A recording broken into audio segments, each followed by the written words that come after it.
coffee with this guy, you don't do these things, And he goes, why has he called me up? I don't know why, darling, he's called me up, but he said he wants to commit suicide. I have to help him, please, So we went at that time to White's, and we had a coffee there, and he was so distraught and feeling so horrible and wanted to kill himself that nothing I could say was getting through. It wasn't getting through. He was just telling me he's going to kill himself, and crying and getting more upset. He had found out all in 1 week, lost a job, lost his wife, and his son was put in prison for drugs, all in 1 week. So he was like, I can't do this anymore. I've had it. It's all in 1 week. And so I thought, oh God, I didn't know what to do. I started praying in my head, what should I do? What should I do? I have a photograph of Gurudev in my wallet. So I took out the photograph and I said, look, just do me a favor.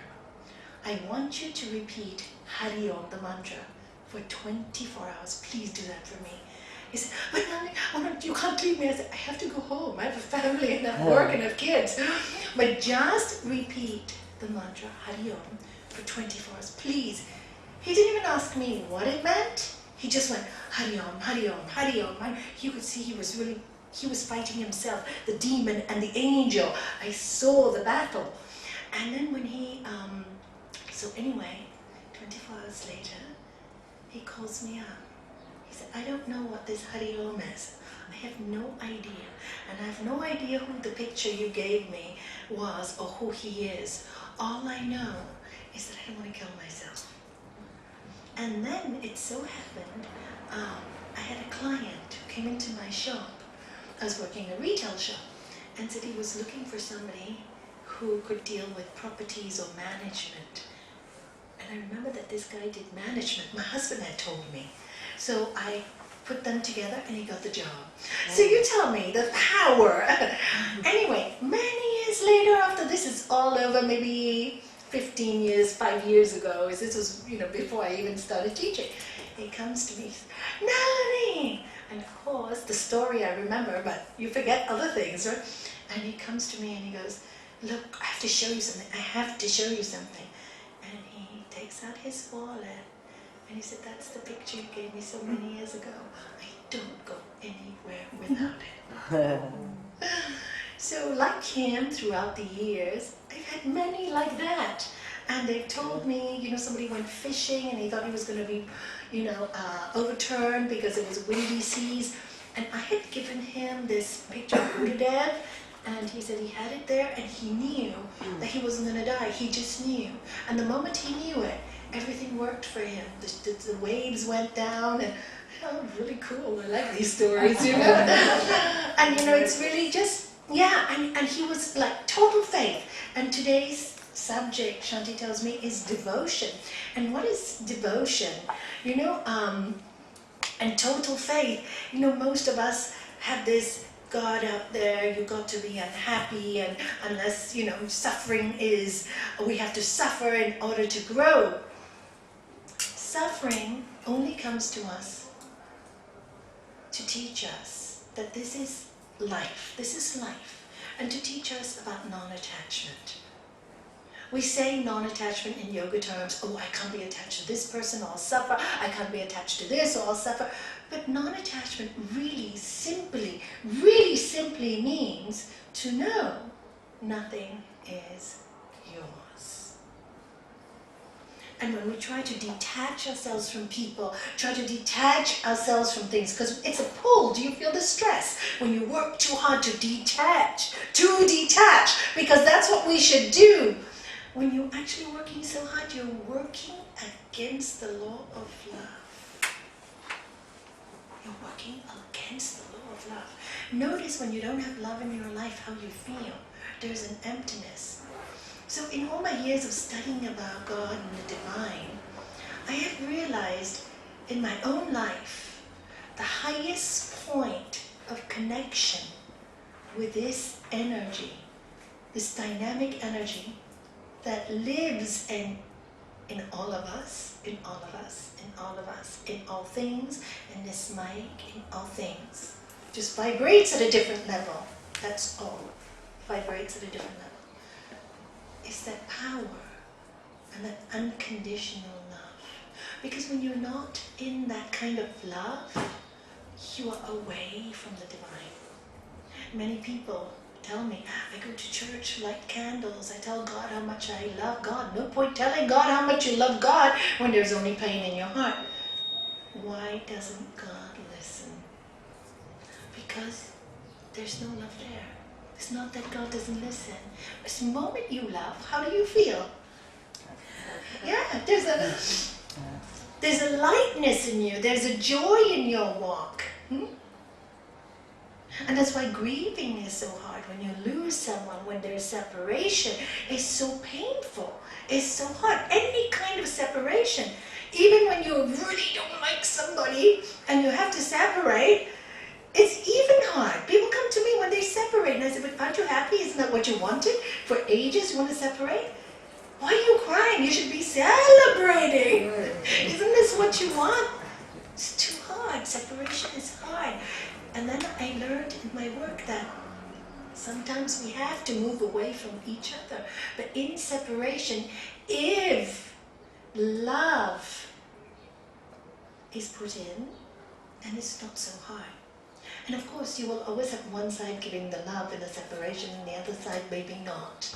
But I tell you, in my years, when I have seen, and this takes patience and hard work, when one person is full of forgiveness and love, even though it's the hardest battle they will ever have to face in their life, the other over time, and I've seen it again and again, but over time, not immediately, will change. Will change. It has such a potent energy. In all my years of counseling, people have healed only because they've learned to love themselves. And when they learn to love themselves, they have learned to love others. When they haven't learned to love themselves, they do not heal, and they cannot love others. And this is why the Upanishad states so clearly over. I mean, you should get the Upanishads. It's brilliant, because every other page you call it the Lord of Love, Lord of Love, Lord of Love, lives in the hearts of all. Every other page is the Lord of Love. And here we are looking for love when it's right here, inside ourselves. It's right inside ourselves. There's nowhere to look. So when you start devotion, you know, all of us think of devotion as outwards. It's very beautiful. Why do we love to listen to beautiful music? What does it do to your heart? It opens it, right? That's why we love music. It opens the heart. It makes you feel love. It makes you emotional. It's an easy way to build up devotion. And that's why it's a technique used in many spiritual gatherings, because it opens. Normally it's hard to open our door. There's something about the vibration of music that does it to us. I mean, you hear a beautiful song like, make me a channel of your peace, you know. Om Namah Shivaya. Guitar, please. With a voice, you are.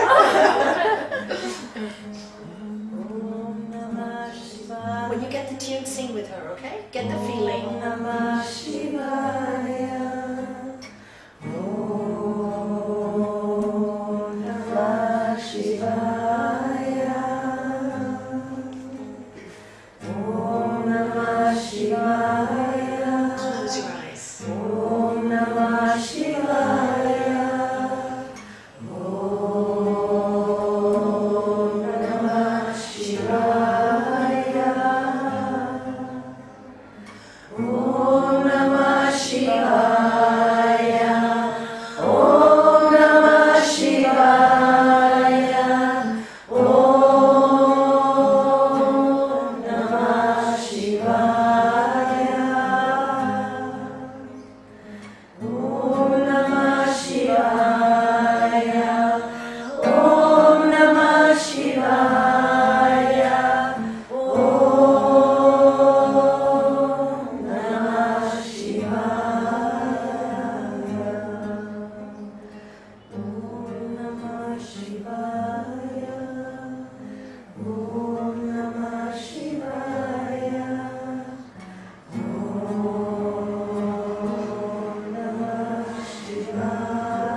vibrations, it's sound, it brings you peace, it lifts your soul.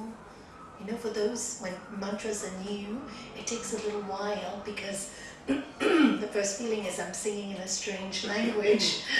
And it's not a strange language, it was the original sounds that came to these people. Languages, one made from the other, we're all connected by language too. People move to different parts of the continent, and so they start adapting the sounds and the language differently. I mean, in America they speak English, but they speak it differently from England. And so languages all come from the same roots. And these sounds they heard from the atmosphere. Because when the big, let's call it the Big Bang happened, when the one became many, of course, this is why in the Bible and in our scriptures as well, Eastern philosophy, it says, and then the Word was with God, and the Word was God, because it was a sound. It was a sound, it was a hum. When you have a separation, there's a noise. When you separate anything, there is a sound. And if you know, even if you move an elastic band and you listen to it closely, there is a sound. And if you look at the sound, it's almost like an And this is the sound that reminds us that we came from that home. It's just the sound. So that's why sound for us is so important. And this is why we talk about speech in yoga. Sri Patanjali tells us, make sure that when you speak what is beneficial. Speak the truth. Speak the truth at the right time. At the right time, in the right place. Speak always pleasantly. Even if the truth is painful, say it pleasantly. Why? Because the power of sound is so tremendous. Now, how do you practice speaking like that if you have a little anger in your heart? You can't. You can pretend and make you a hypocrite. So it takes time. It takes a lot of love and a lot of time from you to listen to your own voice. When I was asking the children's class today, how do you feel when you shout? And you don't feel good when you shout. How do you feel when you're loving and in gratitude? Great! So just practice being in love and gratitude more. That's all you have to do. Practice the other. You don't say, oh, I shout, how am I going to get rid of it? You'll never be able to. You're pulling too hard. Don't pull hard. Apply the proper medicine. Introduce love, introduce kindness. And if you can't introduce kindness because you're in a place of pain, right? Go to someone or go someplace that inspires you to love. Because the moment you open that door of love again, for a child, for music, for art, for a divine being, wherever you can find a place, a kind word, a loving person that says, oh, I'm sorry, I'm with you. Anywhere, go find it. Find that one word that opens your heart. Because if you close your heart, you can never, ever feel the connection with the divine. Because the divine is the Lord of love. And this is why we all love to love. Right? That's why we all love to love. And we think love is loving one person. But real love is just loving that we are alive. That we can feel it from here. Because if you can feel it from here, people will receive it. But if you're waiting to receive it and your heart is closed, you will never get it. And what stops you from opening your heart? Fear, fear, fear, fear. Fear of being hurt, fear of being rejected. All fear. But don't you know at the end of the day, when you die, you're going to be born to eternal life anyway. So what is the fear worth it? So if someone makes fun of you, at least you've always opened your heart. You've always laughed. You've made the best of your life. Nobody can live in your body except you. So why the guilt when you laugh? You know, when somebody lost a partner and they laughed for the first time, they felt guilty. So why should you feel guilty? Why should you feel guilty? You lost a partner. Isn't that painful enough? Isn't that painful enough? It's great that you can laugh. Your partner's probably blessing you from the heavens. Oh, look here, I'm flying, and there you are crying. You're crying when I'm flying. Laugh with me. Be happy. You're going to meet me one day anyway. It's not going to be that long anyway. So when I gave the person permission to love, that person's life changed. I just gave permission to love. Why did I have to give people permission to love and to be happy? Because we are so brainwashed to feel guilty about being happy. I don't know why we are. Have you noticed? People feel guilty that in a sad situation, they bring themselves up. Oh, you're not supposed to be happy. Who told you that? Who told you that? Aren't we all going to die anyway? That's no good, brand new news. It's news for centuries and eons and millennia. When things go wrong, we make big mistakes in our life, as we all do, and other people in our lives may make big mistakes towards us. How can we love God when we're so angry? You cannot. So devotion is the tool. Devotion is a tool that heals so much. Sometimes you can't forgive right away. You can't. It's too hard. When you suffer, it's just too hard right away. So give yourself time and start to bring up the love in you. Because when you start to be happy again with other people and other things and you flower again, then that anger you feel towards that person automatically in time will melt away. It will, because now you have nothing, you've opened your heart to love again. You see, what happens is when we close the door to one person, automatically we close our heart to everyone. Haven't you noticed? Get up in the morning angry at one person, the whole day angry at the world. Why it's this happened to me? So your attitude throughout the day is nothing but anger. And as you think, you become. So you fill your life with devotion. And it takes guts to do this. On the spiritual path, you have to be really brave. You really have to go against the odds of being. You have to accept the fact that you're going to be called crazy, mad. How can you love someone who's hurt you so much? How can you laugh when you're in so much sorrow? You just have to go against all the grains of what people tell you, and you have to be really brave, and you have to allow yourself to love. Didn't all the masters do that for us? Didn't they? Didn't Mother Teresa see Jesus in everyone, in a prostitute and a thief? Didn't she pick up every piece of, tick in a leper's body to allow him to die beautifully and gracefully? Didn't she do that? They said, "Oh, you're so ugly, I'm not going to touch you, you smell and you stink." Isn't that why we love them? Didn't Gurudev give up his entire life, comfortable life in India, to go to America? How many times did he get insulted in public in those days to introduce yoga to the world, a new concept that God is everywhere and everything, to get insulted over and over again? Isn't that why we love that power stays with us? Isn't the power of Lord Jesus with us for the way he loved us? And Gandhi, for talking about peace and humanity and loving and forgiving constantly, even while he was beaten almost to death and put into a prison when all he was teaching was love and kindness? That they all need to be courageous and love beyond human capacity.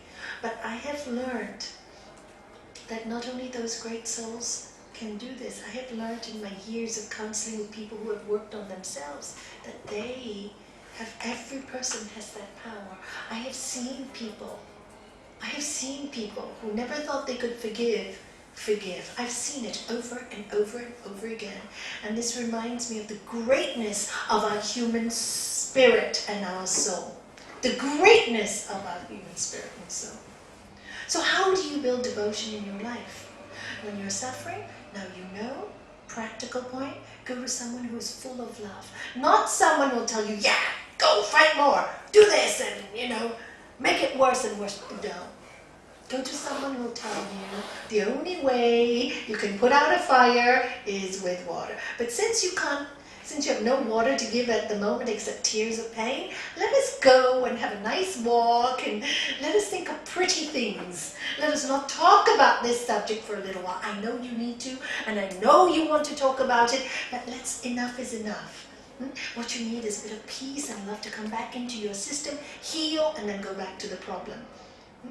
Many times when people are having problems in relationships, mother-daughter, father-son, whatever it is, husband-wife, because there are so many different types of problems with relationship, I always say, give it a gap. Give yourself a gap. Give yourself space. Just stay away from that person for 2 or 3 months. Really stay away for 2 or 3 months. Have the time to reflect. Give your time to build up. Give yourself time to build up on your devotion. Become strong. Become courageous. And then you can face it 3 months' time and you will be a different person. Because you prepared yourself. You prepared your mind. As you think, so you prepared your mind to love, to forgive. And even if you haven't, you've prepared it. And like Lord Krishna tells Arjuna in the Bhagavad Gita, don't worry, my son. No good that you would ever do will be ever lost. Whatever you do in goodness will be never lost. So don't worry. If you don't get through this lifetime and you die and you haven't learned the truth, don't worry. There's the next life. And you know what? Because you've done all this good, you will have a better chance at it next time. And you won't forget. You think you have forgotten, but you will never forget. Your soul cannot forget. Your soul knows. Your soul knows, but the mind sometimes doesn't know because it's foggy. And how do you remove the fog? By building love in your heart and devotion in your heart. How do you do that? There are many practices. That's why all the rituals were started in all the religious traditions. But what happened? The rituals were done to open our heart. They're meant to just open your heart when you pray, you put some flowers, you decorate the gods. It's to like, you're decorating the God inside of you. But then what happens? As with everything, we traditionalize it. Then we put our own connotations on it. If you don't do this, you'll have bad luck for so many days. And oh my God, and we fall into this superstition that makes us fearful and worried and frightened. And how can that be God? How can that be God? You're frightened. Oh, I didn't do this puja. I didn't do this prayer. I didn't go to mass. I'm doomed to hell. Because you're so upset and fearful, then you're going to make everybody feel like you. So you'll tell everybody, no, you're going to be in trouble because you didn't do that. And then we create a world of fear and anger. And we've lost devotion and we've lost God and we've lost life. The love of life. That's all we have. One chance in this body. At least this body is whole. At least it's whole. And devotion awakens. It's the biggest healing besides forgiveness. But forgiveness sometimes is too hard too soon. But devotion is never too hard too soon. And when you're really suffering, I tell you, when you listen to a beautiful mantra or a chant or a song, cry, wonderful, healing. I said, please cry more when you hear the song. Let all the healing come through you. Let all the tears come out. Because you need to heal, because there's the pain, you know. I remember, I had a little sister and it was water, 1 liter of water. And many people gave me different interpretations emotionally. I never ask. I just think it happens. You know, I don't ask why, where, what, the karma. That's how I see it, simply. One person gave me a brilliant meaning to it. It says, all the leftover tears you had for your husband when he died.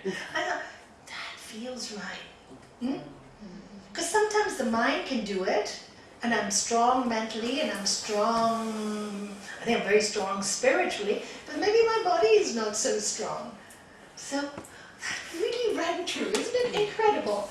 1 liter. liter of water in my liver. It's quite incredible. Water, so unusual. Even the doctors thought it was unusual. Where did you get 1 liter of water? That's why they diagnosed me first with parasites, because I go to Nepal, I go to all these strange places, and you probably got parasites. But no, water. And I just love that explanation. So our bodies carry a lot of, and then I realized, when people nowadays, men, please listen to me, you need to cry more, and women, even women are becoming too tough now. No, I'm not going to show, I'm weak, why not? There's nothing wrong with crying. These kind of tears, are good. They take out all the pain from your body. They remove it. And this is why, haven't you noticed when every time we go to a new spiritual gathering or after a talk, lots of people start crying, especially it's the first time. I'm not crying because I'm sad, Nalanie, I'm happy. I said, but I don't know why I'm crying. And I go, you're crying because you're recognizing your spirit. You're recognizing your spirit. You just like you come home. You feel the God in you. Oh, I've come home. When I was, many years when I was younger, this is how I understood that they were recognizing the spirit. When I had come to Gibraltar when I was 20, and of course I come from a very big, loving family. Everything was, my dad every day hugged me in the morning. We love you, you're my daughters. And then to come to a very cold way of being and a very hard way of life, I used to, miss my parents a lot. Every time, the first trip I went home 2 or 3 years later to Hong Kong to see them, I saw my father and my mother, and all I did was sob. And my father said, aren't you happy to see us? The feeling, I said, no, I'm so happy to come home.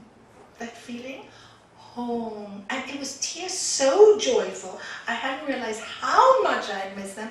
I was so joyful, I couldn't even say the words. I just had to sob. So that's why I had to experience that, to be able to tell people now, oh, it's a feeling of coming home.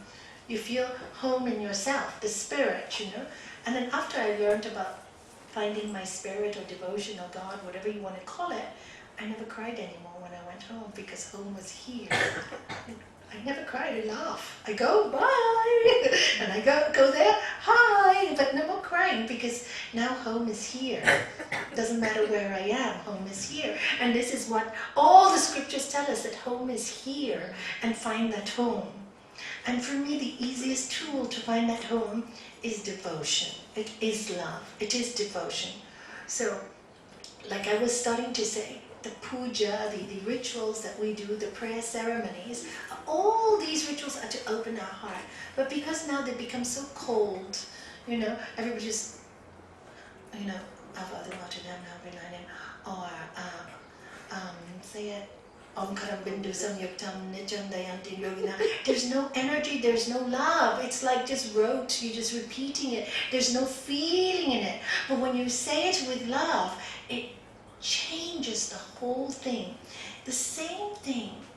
So we need to introduce more devotion into our lives to heal every aspect of our lives. And where do you start?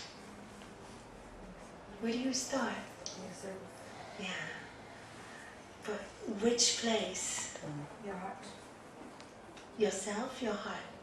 You start, but sometimes you cannot. You stay a little stuck because you're a little lost. Where do you start? In your home. Thank you. In your home. You use the outside world to help the inside world. Because the outside you're familiar with.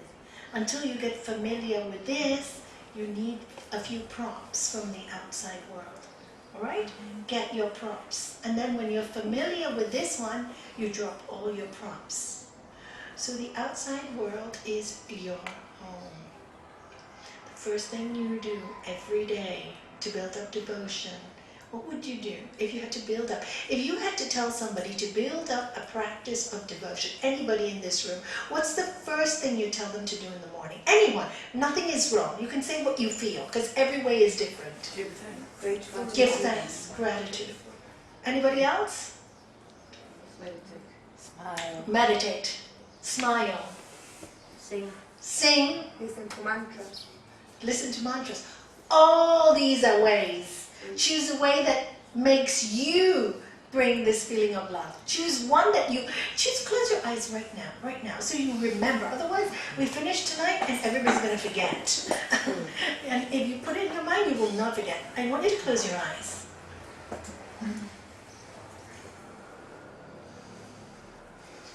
You wake up. Imagine your bedroom. Imagine your bed, your comfy bed and pillow. See it really clearly. You open your eyes and think of the first thing you will say to open this love in your heart. Think it in your head. Make it very clear.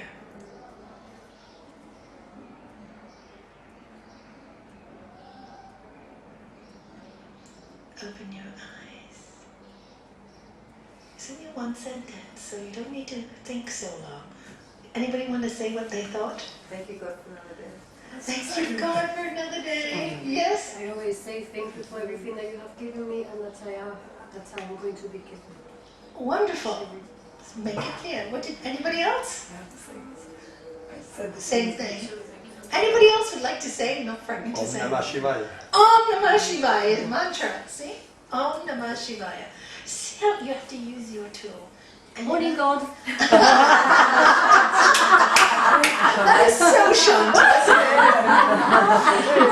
And isn't it wonderful? It is so short. And this is the way she needs to do devotion because it's in her personality. Om Namah Shivaya, your personality. Gratitude is your personality. Yeah. Mine is, I love you, God, so much. You know, that's my personality. Find something so clear, so vibrant that when you say it, it opens something in you. But it has to be yours because it can't be mine. Do you know what I mean? And if yours is the same as somebody else's, doesn't matter. Make your own because then it's truthful, it is not hypocritical, and you will remember it. But if you memorize somebody else's, you will forget. So make it your own. That's the practice.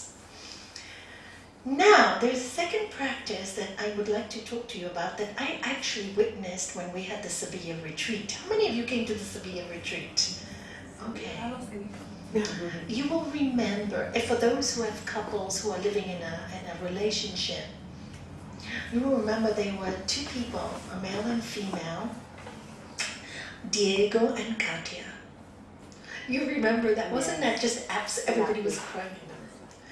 And they showed us what they did every morning to each other. They blessed each other as God and goddesses. Then while he was doing the Sanskrit mantras, she was saying it in English, or the other way around. And they were both had their hands in the heart. Every day, you remember it. It becomes like your subconscious gets that message. Every day you do it.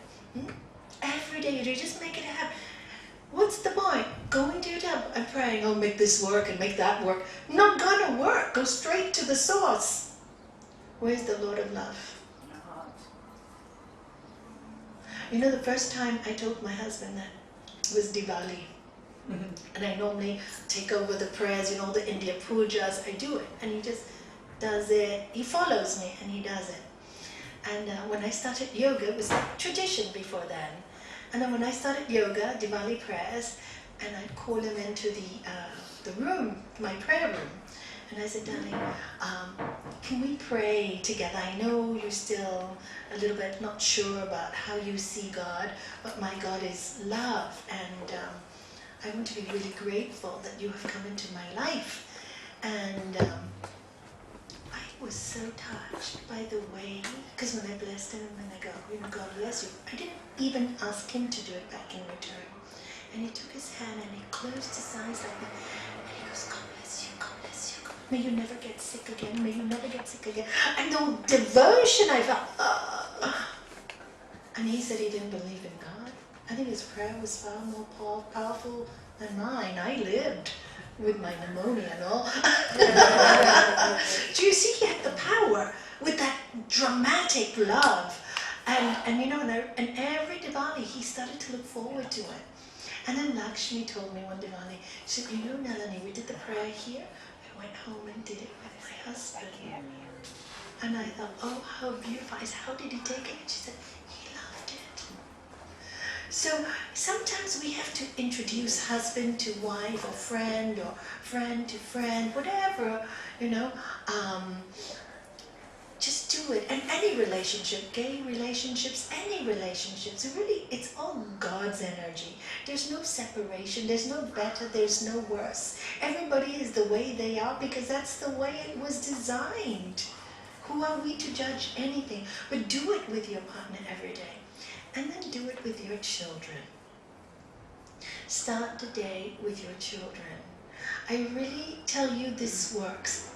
My grandmother was extremely wise, extremely wise. Her faith and devotion to God was unbeatable. I've never met anybody like her. She woke up every morning at 4:30. We always had a temple at home. Now she was very smart.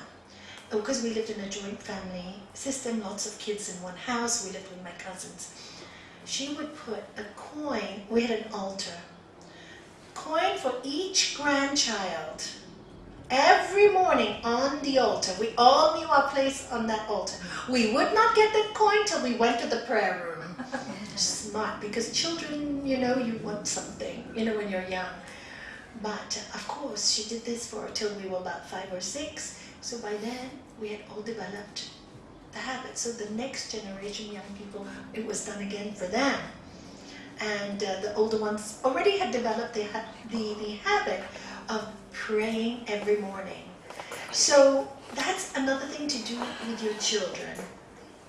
Don't rush them through breakfast because they're so loving.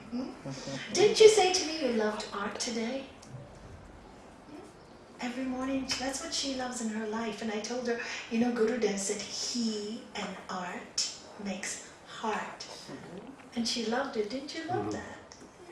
No. You didn't love it? She'll change her mind now. You have every right to change your mind. I love children. They love to disagree. And that's great. Thank you. So, do it with your children. Bring up the devotion in them.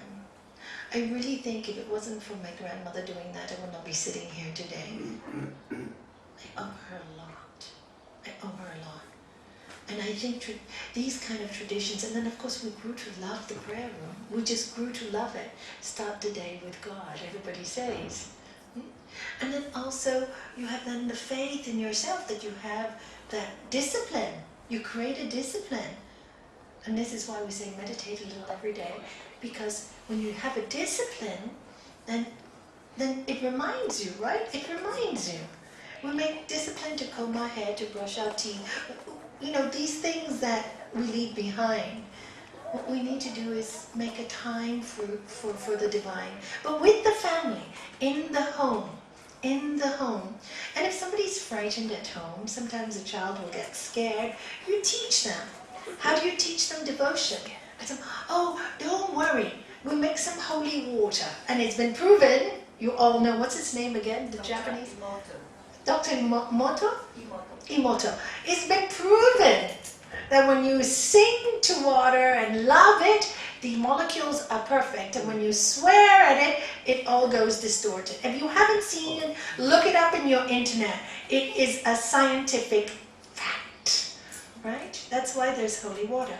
You tell the child, look, make some holy water, let's do it together. You get in a nice crystal glass, because crystal's better container. And if it's blue, even better. I think Anju's holding the perfect bottle for me. Can you show your bottle? Blue. Is it plastic or glass? Get there's the bottle version. Yes. Yeah, get the bottle version of the blue. And then you make some holy water. I used to make it with my grandkids all the time. And then we put it in the prayer room and then we would pray. And then I'd get them to take a little water and put it on all of us in the house. They love doing it. So say, all the demons in your mind are gone.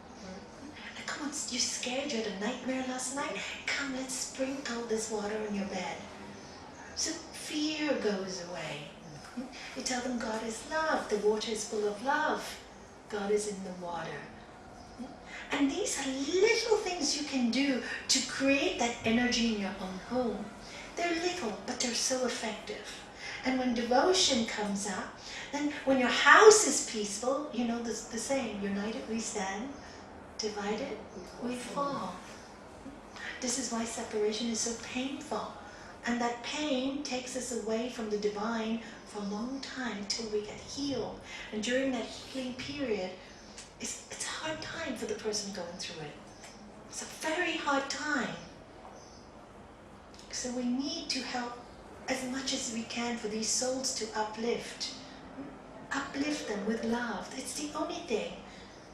No point talking so much and giving advice. I'm telling you that. If you give people love and you give them time, they always know what they have to do themselves. Let them make the decisions. Because when they make their own decisions, it's the correct one. I have seen this. You know, the other week somebody was telling me, everybody was telling her to leave her partner or something. And I said, forget what everybody says. Forget what you say even. Because she also felt that way, right? I should. Tell me what you feel. I'm not ready. I said, well, you've said it. Loud and clearly, what have you told me? I'm really not ready. She's sobbing away. You're not ready? Accept that you are not ready. Why are you crying? Because I think I should go. You think you should go, but you feel you're not ready. That war is going on in your head. You better stick with what you feel. That's why you're crying. You're listening to your head. The moment I gave her permission to stay,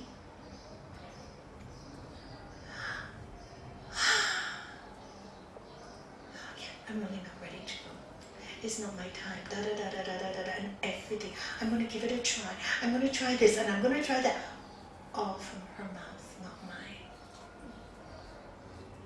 But now will everybody think I'm a fool? I said, so what if they do? So what if they do? You'd rather live in a war like this every single day of your life? Where if you have to go, you'll be sure, like Guru Dev says, when the pot is too hot, you're not going to say, should I hold the pot? You'll just drop it, right? You know, say, it's too hot, and then your hands burn. You're going to drop it. And I've seen it happens when you really can't take it anymore. Then it happens. It happens. You can't even, and at that point, you shouldn't even regret your decision because it's too hot. Time over, karma over, done, finished. And then it's a guilt, maybe. No, it's done. You already said it's too hot. What, you're going to take a burning pot again and burn your hand again? You've already said it.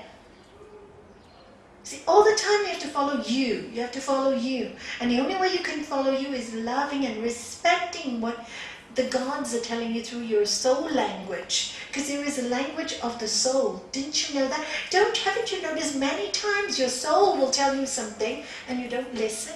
There's this voice that keeps telling you what you should do. You know, we talked about Charlotte last week, how her soul knew she had to move, but the mind was telling her all kinds of things. Look at my husband, for example. He wrote a song for me 25 years ago called The Other Side, about him dying and leaving me a message in that song. He didn't know he was going to die. Why would he write a song about death when he was petrified of death at that time? Do you know, I had to tell him even when people were cremated, the Hindu community, he'd feel sick. He didn't like to go to funerals and say, just go and honor the people. It was hard for him. He used to come back gray each time. And yet he wrote a song like that. How did his soul know? His soul knew. So when you work with the soul gives you a lot of messages so that you are prepared for things before their time. But you have to come from a place of devotion and love.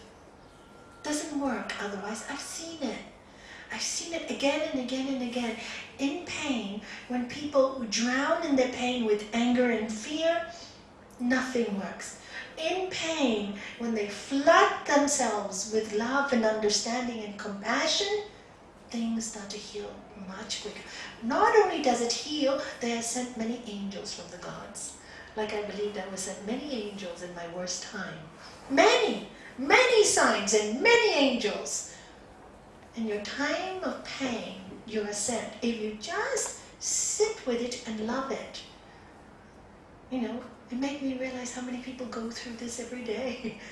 Who am I to complain? Wow, I never understood the pain of separation. I'm very grateful I have this experience because it's taken me to a different level of love and understanding. So much our world goes through. So much of our world goes through. So our job in this world, what's the point, like I said, going in front of the temple, lighting 1,000,000 candles, begging God for help? You already got it. It's already there. Ask and you shall receive. Seek and you shall find. Knock and the door will be open to you. All you have to say is, I trust. I trust. I love you. I know you'll guide me and give me the best. I know it. I may not know it's the best for me, but it is the best. I trust. That's devotion. I trust. And no fear. No fear of pain. No fear of pain. You have to welcome pain. Sorry. I wish we could say, magic wand, no pain. But but pain doesn't have to be pain. No pain, no gain. Yeah. People gain a lot of stuff.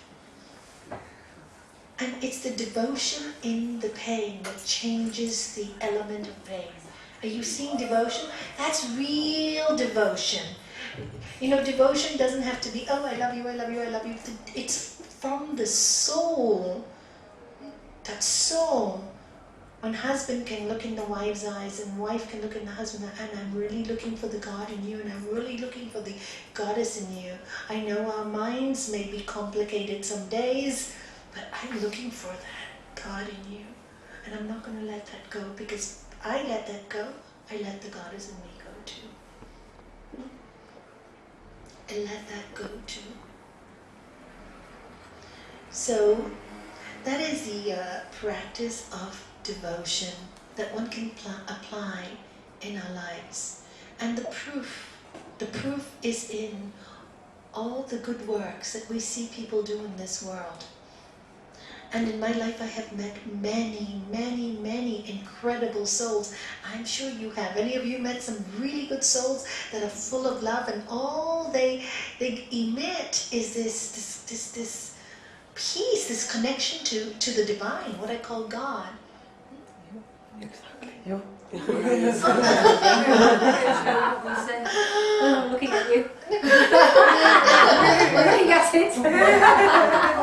I have met many wonderful souls, and those souls that I'm talking about, that light I'm talking about, includes everybody in this room, everybody outside of this room, everybody in this entire world. So when you look at me and see that love, it's because, as my Gurudev says, you have it in you. And when you feel that love for me, that means you can feel that love for you. That means you recognize it in you. So live that love. If many of us live that love, there really will be less wars in this world. We really need to change the tide of politics. We really need to change the tide of religions. We really have a job to do for our children. We have a great job to do, and we have to reintroduce the real meaning of God back to life. The teenagers are all lost today because they are so put off by the word God because of all the religious wars. They are not happy in themselves because they've been taught to look for ambition, and money, and anything material. They don't look happy to me. I feel that they're a lost generation. At least, okay, we had very hard religion, but some of the goodness came through the 10 Commandments, through be good, do good. Maybe a little too rigid. that we rebelled. The kids didn't see either worlds. They lost both worlds because we rebelled.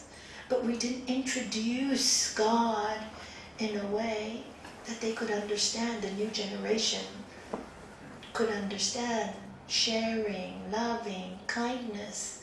Because you speak to any young person, teenager especially, and you speak to them of this kind of God, there is something, a twinkle that opens in their eyes, and they understand that language. You just don't call it God, by the way. No, they're not comfortable because they've seen so many wars. So we need to reintroduce this dynamic spirit into life, and by our example of devotion ourselves, men and women, by devoting, making every moment, everything we do full of love. As much as we can. We're human. Like I said, we're going to make a mistake. But if we do anything, try to do it in love. Try to be gentle.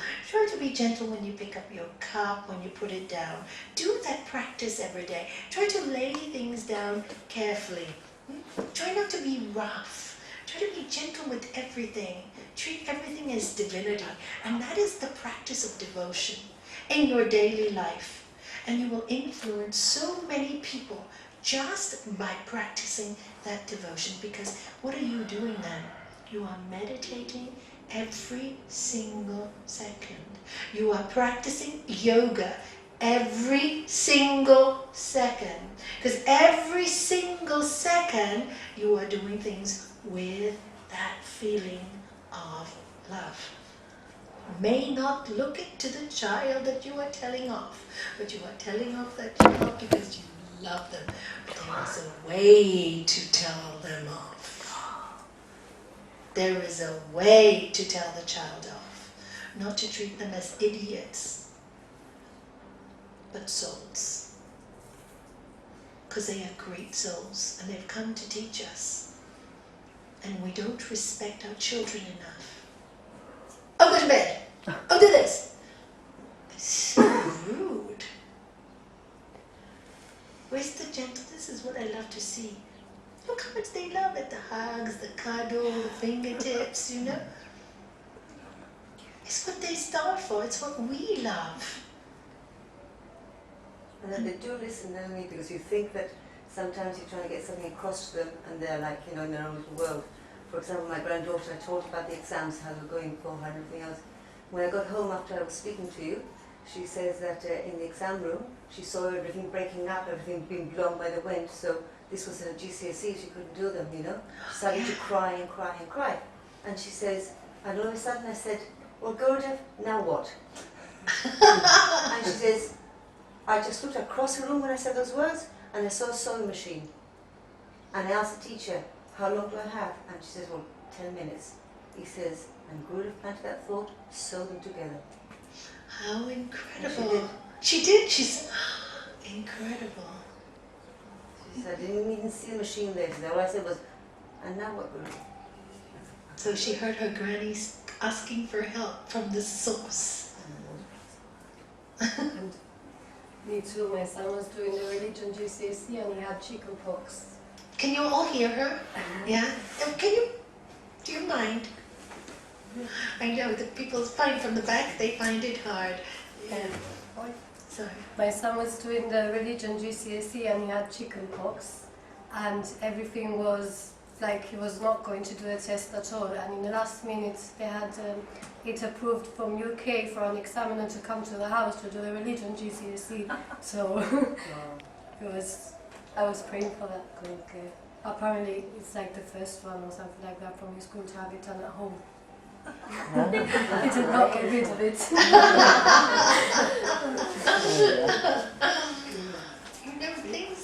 Many good things happened, and when you live in that devotion, it really is magical. It really is magical, and more and more people are seeing this. And when we went to Cornwall this time, people learned very quickly the language of love.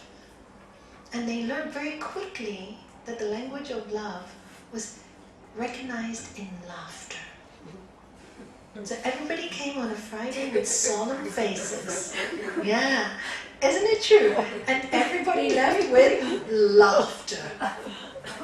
Because that's the face of love. When you're not laughing enough and when you're not happy enough, no, there's not enough love and devotion in your life. When you find yourself giggling at the most silliest things like children do, and when you find yourself laughing, then you know you're in a place of love. So it's really, and I'll finish the talk today on that note. You need to look in your own life. Do you smile enough? Do you laugh enough? Do you bring joy wherever you go? Are you grumbling, complaining? Do you open your heart? I don't trust you. What does the word yoga mean? Union with your highest self. The Lord of love within you. If you really read all the sacred books properly and seriously, just read it, you will hear that message over and over and over again. Over and over and over again. And then you go, how did I miss it all these years? How did I miss it all these years? Lord Jesus, love one another as I have loved you. Love one another as I have loved you.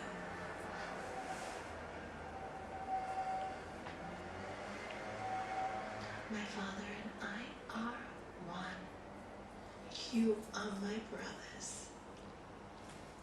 and sisters. I'm sure it was there. I'm sure it was removed. Brothers without sisters. Yeah. Which means brothers and sisters are one with the divine. Do as I do. What do we do, as Gurudev said? I tell people do as I do, and they garland me with flowers and they pray on my picture, but they don't do as I do. They only talk. He said it himself. They only talk. No, everybody talks. They have all the information. They have all the words. Change words into actions. Far more dynamic. Your life will change. And that's the wonderful thing about practicing devotion. Your life changes. And another byproduct of devotion is generosity. You see generosity. You see there's less fear, because the more devotion you have, there's no fear. And then you're not scared to be generous, because you know that devotion includes everything you need in life. Whatever you need will be given to you. Anything you need will get the right amount for what you need, always. When we built this center, you know the story of this center, do you? It's quite incredible. Some of you don't know the story of this center. In 2 months, we got everything we needed to build the center. In 2 months, this was all concrete. All concrete. There was no room, there was no division. We had saved 17,000 from all the classes I had given in the temple, and I just put it aside in the bank. I didn't feel it was my money.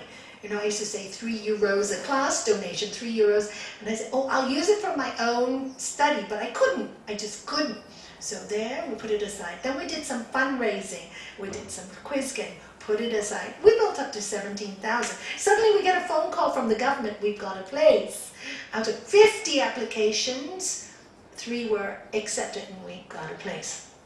Anyway, we got this place and we couldn't afford an architect because we want to save every single penny. I just took a piece of paper and just drew what was going to be. Division lines, right? And then I said to the workers, the contractors, we have 17,000. They gave me a quote, 30,000. I said, I want it ready in 2 months. Impossible with 17,000. I said, look, start and stop at 17,000. When you reach 17,000, just stop. At least I said, but start with this room and the toilet. Start with this room and the toilets. Anyway, in 2 months, all the money just came. People started donating. One by one, all these shrines were donated. And then the meditation room, the workers loved the yantra so much. Yantra was a donation as well. Yeah, the yantra was a donation. We sold just enough cassettes of one of my early deep relaxations to pay for this big one. The little one was a donation. This one was £152, and we'd sold enough cassettes just to make 152. I remember so clearly, Sheila and I were counting just the exact amount of money. And then I was saying about the hallway, because we're looking at cheap tiles, and I said, you know, this is God's house. I really wish we could put marble, but we have no more money for marble. I suddenly get a phone call on a Saturday morning saying one of those shops in Main Street have ordered too much marble for their floors. They have 44 meters extra. How much do you need, Nalanie? We heard you were looking for marble. So I called the contractor. Please, it's Saturday. Please, can I meet you at the yoga center? He measures. Do you know what we need? Exactly 40. I said, don't break, yeah. And I said, don't, please break one. No more. And this is how it happened. And everything just came, you know? Isn't it true? It was the same, wasn't it? The carpet was exact amount of money came in as well. Yes, donations. The carpet just came. And yes, I know. Thank you for your song. So, this is what, and everybody, all of us wanted this center. So all the devotion, all the love produced whatever we needed, that we needed to have the center. It just came. And this is why it's so important to be grateful for it. And this is why it's so important to maintain this energy of purity, love, acceptance, kindness, generosity here. You know, when anybody walks in here, they should feel that love and they should be healed. Because many people walk in here with broken hearts and broken homes and broken spirits and been torn apart with so much suffering. And this should be their haven. So we have a duty, all of us, to fill this place with love. So all those broken souls can walk in here and find a home. And this is the devotion we can work at. This is our puja, putting love in here, these walls, you know. And that's what we can leave behind for the next generation and for this generation. So that is a practice. Every time you come in here, tell the walls I love you. They don't like, you know, like somebody was swearing in my home the other day, and I had to say, please can you don't swear in my home. My walls are not used to the sound. They're really not used to the sound. You can feel, yeah, something harsh. When a home is filled with gentleness and something harsh comes up, it's like I can feel from my walls, I can feel from my plants. They feel it, you know, and the more you get involved in the spirit, you feel, you know, don't you see gardeners and people, they really talk, and the plants are alive, and animals, they're amazing. The plants that got burned in that big fire opposite across from us, they're just starting to flower. And Eric and I were like 2 kids yesterday, so happy. Oh, it's such a flower. It's such a lovely, It's survived. You know, it's such a lovely, see life, celebrate life. Bless you. And that's God saying, time's up.